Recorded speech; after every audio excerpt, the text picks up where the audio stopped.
Welcome to my channel, How to Knot, and in this video I'll be showing you how to tie a bowline.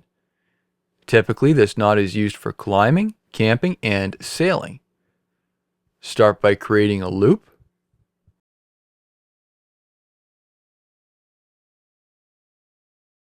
Insert the working end through the loop.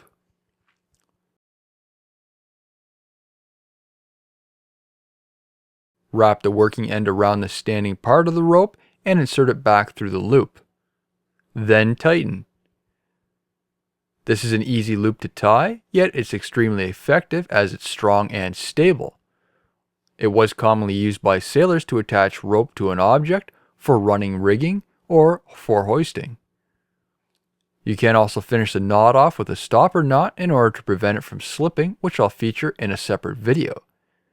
This knot does not slip, maintains its structure without coming loose, does not jam, and can be easily untied.